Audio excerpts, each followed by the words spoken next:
दोस्तों, बिहार कार्यालय परिचारी एग्ज़ाम से संबंधित चलिए आप सभी नोटिस देखिए सबसे पहले तो आप लोगों का ये रहता है कि सर जी एक कार्यालय परिचारी क्या है। तो ये जो पोस्ट है दोस्तों ग्रुप डी से रिलेटेड पोस्ट है। अब ये रहता है कि सर जी रेलवे ग्रुप डी का तो नाम सुने हैं, अब ये बिहार ग्रुप डी क्या कुछ है। तो देखिए दोस्तों, जैसे रेलवे में लेवल 1 वाले जो पोस्ट है इसकी जो भर्ती की जाती है तो ग्रुप डी नाम रखा गया है। उसी तरह से देखिएगा बिहार में भी बिहार एसएससी के माध्यम से कार्यालय परिचारी यानी कि ग्रुप डी पोस्ट की बहाली के लिए आप लोगों को एग्जाम देना पड़ेगा, फिर आपका सिलेक्शन होगा। तो पैटर्न इन सभी चीज़ों में भी बड़ा बदलाव हुआ है। तो क्या कुछ, चलिए आप सभी अच्छे से सभी चीज़ों के बारे में देखिए। अब यह है कि रेलवे और बिहार ग्रुप डी में दोनों में बेस्ट कौन सा है। सरकारी नौकरी का देखिएगा दोस्तों 4 कैटेगरी होता है, ए होता है, बी होता है, सी होता है, डी होता है। तो सबसे नीचे में देखिएगा डी लेवल का है, फिर इससे ऊपर होता है सी, फिर बी होता है। तो सचिवालय सहायक सीजीएल 4 वाला जो पोस्ट है ये सब ग्रुप बी से रिलेटेड है। और ए से देखिएगा तो ए वाले पोस्ट यूपीएससी और बीपीएससी इन सभी परीक्षाओं से सिलेक्शन अगर आपका होगा तो ए वाले पोस्ट पर आपका सिलेक्शन होगा, जो कि सबसे हायर लेवल का है। तो यहाँ से ये क्लियर हो गया कि ग्रुप डी यानी कि कार्यालय परिचारी से रिलेटेड पोस्ट है। अब यह है कि रेलवे और इसमें बेस्ट कौन सा है, तो इसके बारे में आगे आप लोगों को सभी चीज़ों को लेकर बताने वाले, इसका जॉब प्रोफाइल कैसे क्या रहता है। चलिए सबसे पहले तो आप सभी नोटिस देखिए, सिलेबस पैटर्न कैसे क्या है, सभी चीज़ों के बारे में देखिए।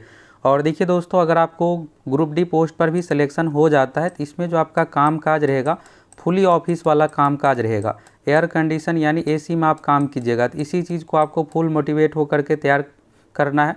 यही अगर आपका रेलवे ग्रुप डी पोस्ट पर सिलेक्शन होता है तो आपको पता ही है कि धूप बरसात वाला जॉब है। लेकिन बिहार एसएससी ग्रुप डी में जितने भी देखिएगा सरकारी ऑफिस है, डीएम ऑफिस हो गया, इसके अलावा बिहार में अलग अलग विभागों में जितने विभाग है 45+ विभाग है उसमें आपका कामकाज रहने वाला है।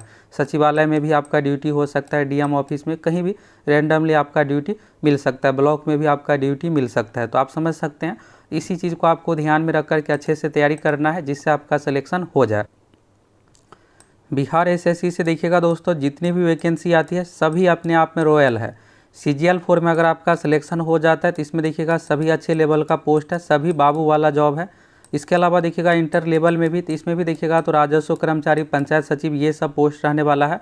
और ग्रुप डी की जो बहाली होने वाली है दोस्तों, ये भी फुली ऑफिशियल कामकाज से आपका रिलेटेड काम रहने वाला है। तो इसलिए किसी भी पोस्ट में अगर आपका सिलेक्शन हो जाता है तो आपके लिए बेहतर रहेगा। तो सीजीएल 4 वैकेंसी की कौन कौन इंतजार कर रहे हैं, कौन कौन न्यू अपडेट जानना चाहते हैं। इंटर लेवल की भी दोस्तों परीक्षा जल्द होने जा रही है, इसलिए आप सभी अच्छे से तैयारी कीजिए। बाकी ग्रुप डी को लेकर यहाँ पर पैटर्न, इन सभी चीज़ों के बारे में देखिए। अब आप सोच रहे होंगे ग्रुप डी, देखिए ग्रुप डी के लिए भी दोस्तों आपको 2 चरण से गुजरना है। पहला पीटी एग्जाम देना है, दूसरा मेंस परीक्षा, तब जा कर के आपका सिलेक्शन होगा। आप इसको नॉर्मल मत समझिए कि सिर्फ एक एग्ज़ाम देंगे सिलेक्शन हो जाएंगे, ऐसा नहीं है। यहाँ पर पैटर्न सभी चीज़ों में बदलाव किया गया है। सबसे पहले तो आपको पीटी एग्ज़ाम पास करना पड़ेगा, फिर जिस अनुसार वैकेंसी रहेगा उस अनुसार रिजल्ट आएगा, फिर आपको मेंस एग्ज़ाम देना है, मुख्य परीक्षा, तब जा कर के आपका सिलेक्शन होगा। यानी 2-2 चरणों से आपको गुजरना पड़ेगा। तो पैटर्न सभी चीज़ों को लेकर चलिए आप सभी अच्छे से देखिए और इसको इग्नोर आपको नहीं करना है। अब ये है कि दोनों में बेस्ट कौन सा है, यानी रेलवे ग्रुप डी और बिहार एसएससी ग्रुप डी में बेस्ट कौन सा है। तो देखिए, आप जैसा कि आपको पता ही है कि शुरू में अभी बताए हैं कि बिहार एसएससी ग्रुप डी के माध्यम से जो भी बहाली होगी फुली आपका ऑफिशियल कामकाज रहेगा। यही अगर आप रेलवे में अगर ग्रुप डी पोस्ट पर आपका सिलेक्शन हो जाता है, देखिए जॉब सभी अच्छा है, ये नहीं है कि कोई जॉब ख़राब है। दोनों में कंपेयर की बात है तो रेलवे वाले में ये है कि आपको आउटडोर काम करना पड़ेगा, बाहर रह कर के आपको काम करना पड़ेगा। और बिहार एसएससी ग्रुप डी में यह है कि आपको ऑफिशियल जहाँ कामकाज रहने वाला है। रेलवे में यही आप धूप बरसात में काम कीजिएगा। तो इस चीज़ को आपको ध्यान में रख करके फुल मोटिवेट होकर के ग्रुप डी के लिए तैयारी करना है। यहाँ से पाठ्यक्रम के बारे में देखिएगा तो कार्यालय परिचारी की प्रारंभिक परीक्षा हेतु पाठ्यक्रम यहाँ पर है। देखिए इसमें 2 चरण से आपको गुजरना पड़ेगा। अब ये कहाँ से कैसे क्या पता चलेगा, तो चलिए यहाँ से आप सभी फुल नोटिस देखिए, फिर आपको क्लियर हो जाएगा सभी चीज़ों को लेकर। और देखिए कोई भी नोटिस आपको देखने के लिए बिहार एसएससी को ऑफिशियल वेबसाइट पर आने के बाद सूचना पट नोटिस बोर्ड पर क्लिक करना है। क्लिक करने के बाद देखिएगा दोस्तों तो यहाँ पर नोटिस है। चलिए यहाँ से इस नोटिस को डाउनलोड करते हैं और अच्छे तरीके से देखिए। देखिए बिहार एसएससी में दोस्तों ग्रुप डी की ये देखिएगा तो एक यहाँ पर पुरानी वैकेंसी है जो कि यहाँ पर परीक्षा होने जा रही है। इसके अलावा देखिएगा तो एक नई वैकेंसी आने जा रही है। नई वैकेंसी में दोस्तों लगभग 35 से 40 हज़ार सीट रहेगा। तो यानी देखिएगा तो उसमें लाखों में फॉर्म स्टूडेंट फिलअप करेंगे। और जब लाखों में फॉर्म फिलअप होगा तो फिर कंपटीशन भी बहुत हाई रहने वाला है। 50 लाख प्लस दोस्तों फॉर्म फिलअप करेंगे, अदर स्टेट वाले भी फॉर्म फिलअप करेंगे। क्योंकि ग्रुप डी वाले पोस्ट में देखिएगा क्वालिफिकेशन जो रहता है बस 10th पास रहता है, एज में भी अच्छा खासा छूट, ये सब चीज़ें दिया जाएगा। अदर स्टेट से भी अच्छे खासे लोग फॉर्म फिलअप करेंगे, क्योंकि ये फुली ऑफिशियल से रिलेटेड काम काज रहने वाला है। इसमें आपका जो ड्यूटी है डीएम ऑफिस, पटना सचिवालय, अलग अलग तरह के किसी भी विभाग में आपको रैंडमली ड्यूटी हो सकता है, जिला में ड्यूटी दिया जाएगा, इसके बाद प्रखंड ब्लॉक में, इस तरह से। तो ऑफिशियल कामकाज पूरा रहने वाला है, इसलिए सीट भी अच्छा खासा रहेगा। 35 से 40 हज़ार सीट रहेगा। कुछ ही दिनों में वैकेंसी आने जा रही है, और बाकी देखिएगा तो फॉर्म भी अच्छा खासा फिलअप होगा। तो चलिए यहाँ से आप सभी पैटर्न, अन्य चीज़ों के बारे में अच्छे से समझ लीजिए। और अभी देखिएगा तो एक परीक्षा भी कार्यालय परिचारी की होने जा रही है, जो कि यहाँ पर ऑफिशियल वेबसाइट पर नोटिस जारी किया गया। तो ये देखिएगा तो उसी का नोटिस है, और इसमें जैसा पैटर्न रखा जा रहा है वही पैटर्न आप लोगों को, नई जो बहाली आने जा रही है 35 से 40 हज़ार पोस्ट पर, उसमें भी यही पैटर्न सिलेबस आप लोगों को देखने को मिलेगा। और चुनाव से पहले देखिएगा तो परीक्षा सब कुछ उसमें भी ले लिया जाएगा। वैकेंसी में भले थोड़ा महीने 1.5 महीने का डिले हो रहा है, लेकिन मेन ये है दोस्तों रिजल्ट। तो रिजल्ट के लिए आप सभी चलिए यहाँ पैटर्न, जो भी चीज़ें आपको बताने वाले हैं उस अनुसार आपको तैयारी करना है। तो देखिए 2022 में विज्ञान एवं प्रौद्योगिकी विभाग में विज्ञापन संख्या 02/2022 के अंतर्गत कार्यालय परिचारी ऑफिस अटेंडेंट पोस्ट की, जो कि ग्रुप डी से रिलेटेड पोस्ट है, प्रारंभिक प्रतियोगिता परीक्षा का आयोजन बिहार के सभी जिला में 11 मई को संभावित है। तो ये देखिएगा पुरानी वाली वैकेंसी है, उसमें रूल ये था कि परसेंटेज मार्क्स पर सिलेक्शन करेंगे, लेकिन उसमें बदलाव करके ये किया गया कि एग्ज़ाम वाला पैटर्न लागू किया गया, और एग्ज़ाम लेने की जिम्मेदारी बीएसएससी को दी गई। तो बिहार एसएससी की ओर से 11 मई को ये परीक्षा ली जाएगी। और आपकी दोस्तों ग्रुप डी की एक नई बहाली भी 35 से 40 हज़ार पदों पर आने जा रही है। तो इस चीज़ को आपको ध्यान में रख करके फुल मोटिवेट होकर तैयारी करना है। इसमें जो ग्रुप डी वाले में पैटर्न रखा गया वही आपका उसमें भी पैटर्न रहेगा।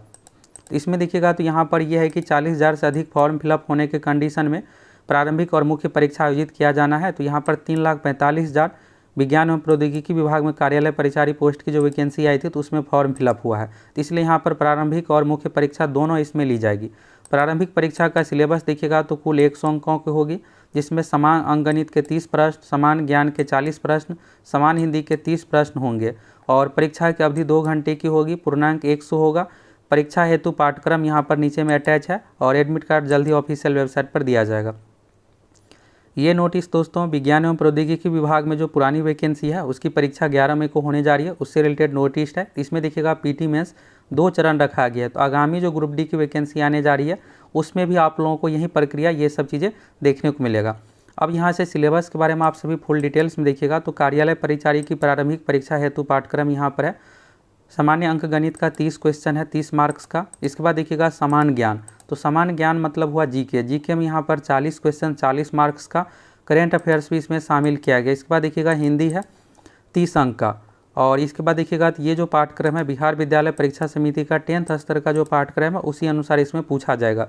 देखिए इसमें होता क्या है कि मैथ में देखिएगा 30 क्वेश्चन रहेगा लगभग। इसमें देखिएगा 12 से 13 टॉपिक है। तो कुछ ऐसे टॉपिक है जहाँ से 3-3, 4-4 क्वेश्चन पूछा जाएगा। जैसे एलसीएम हो गया 3 क्वेश्चन, एलसीएम एचसीएफ से मिला करके, वास्तविक संख्या, परिमेय संख्या, अपरिमेय संख्या, पूर्णांक। ये जो चैप्टर है दोस्तों नंबर सिस्टम से रिलेटेड है, इससे आपको 10 क्वेश्चन एग्जाम में सीधा सीधा देखने को मिलेगा। बिहार एसएससी सीजीएल में भी देखिएगा तो सबसे अधिक नंबर सिस्टम से ही क्वेश्चन पूछा जाता है। इसके बाद वर्गमूल घनमूल से 2 क्वेश्चन, प्रतिशत से 4 से 5 क्वेश्चन, लाभ हानि से 3 से 4 क्वेश्चन। इसके बाद देखिएगा बट्टा बिक्री कर, तो ये छूट से रिलेटेड क्वेश्चन हो गया। ये जो देखिएगा आप सभी तो प्रतिशत के अंतर्गत ही ये टॉपिक है। तो इससे रिलेटेड भी आपसे एग्जाम में लाभ हानि से रिलेटेड ही है, तो इससे रिलेटेड भी 1-2 क्वेश्चन आएगा। इसके बाद साधारण ब्याज, चक्रवृद्धि ब्याज से 3-4 क्वेश्चन, और समय दूरी से यहाँ पर 3-4 क्वेश्चन, अनुपात से 3-4 क्वेश्चन। तो इस तरह से यहाँ पर रैंडमली करके 30 क्वेश्चन पूछा जाएगा। इसमें 10+ टॉपिक है, यानी हर टॉपिक से 3-3, 4-4 करके क्वेश्चन पूछा जाएगा। ये मैथ से रिलेटेड हो गया। अब समान ज्ञान में देखिएगा तो ये जो चैप्टर है दोस्तों यहाँ पर देखिएगा बिहार में जो भी बोर्ड का पैटर्न है उसी अनुसार है। तो जितने इसमें टॉपिक लिखा हुआ है हर टॉपिक से आपको 3-4 क्वेश्चन करके देखने को मिलेगा। साइंस का यहाँ पर देखिएगा टॉपिक है, ये सब यहाँ पर पैटर्न के अनुसार पूछा जाएगा। इसके बाद देखिएगा करेंट अफेयर्स, तो करेंट अफेयर्स से भी 8 से 10 क्वेश्चन पूछा जाएगा। 40 में से मिनिमम 6-7 आएगा ही आएगा। तो उसी पैटर्न के अनुसार आपको तैयारी करके जाना है। और समान हिंदी का यहाँ पर 30 क्वेश्चन है। तो यहाँ पर देखिएगा पूरा पैटर्न दिया हुआ है, हर चैप्टर है, संज्ञा, सर्वनाम, लिंग, विशेषण। और देखिए मेन जो क्वेश्चन है ये सबसे पूछा जाता है, जैसे मुहावरा हो गया, प्रत्यय, उपसर्ग, तत्सम, तद्भव, विलोम, समास, इन सब से क्वेश्चन पूछा जाएगा। तो मिला करके 30 क्वेश्चन यहाँ पर हो गया। तो टोटल 100 अंकों की परीक्षा होगी। तो देखिए ग्रुप डी वाले पोस्ट में सबसे पहले आपको पीटी एग्जाम देना है। इस पीटी एग्जाम में टोटल 100 क्वेश्चन पूछा जाएगा। परीक्षा ऑफलाइन ओएमआर सीट पर ली जाएगी। अभी देखिएगा कार्यालय परिचारी की जो पुरानी वाली वैकेंसी है 11 मई को डेट रखा गया है। तो कुछ दिनों में एडमिट कार्ड आ जाएगा। बाकी देखिएगा दोस्तों नई वैकेंसी भी आ रही है, तो नई वैकेंसी में भी अच्छा खासा आपको 35 से 40 हज़ार सीट देखने को मिलेगा। कुछ ही दिनों में वैकेंसी आ जाएगी। तो पीटी और मेंस 2 चरणों से आपको गुजरना है। तो यानी ग्रुप डी वाला भले जॉब है, लेकिन आपको 2-2 एग्ज़ाम दे करके नौकरी मिलेगा और जॉब भी बहुत अच्छा है। फुली ऑफिशियल कामकाज सब कुछ रहने वाला। और ग्रुप डी की अगर आप फुल तैयारी करना चाहते हैं तो आप सभी एप्लीकेशन के साथ जुड़ सकते हैं। तो देखिए यहाँ से सिलेबस पैटर्न को लेकर जो भी चीज़ें आप लोगों को बताए हैं उसी अनुसार आप सभी तैयारी कीजिए। रिजल्ट के लिए दोस्तों आपके लिए बड़ा निर्णायक इसमें रहने वाला हिंदी। देखिए इसमें कंपटीशन बहुत टफ रहने वाला है, क्योंकि पैटर्न देखिएगा नॉर्मल है तो आपको लगेगा कि हम बना लेंगे। तो उस कंडीशन में होगा क्या कि 100 में आपको 80-85 तक का टफ देखने को मिलेगा। क्वेश्चन आसान आएगा तो सभी स्टूडेंट सभी क्वेश्चन बनाएंगे।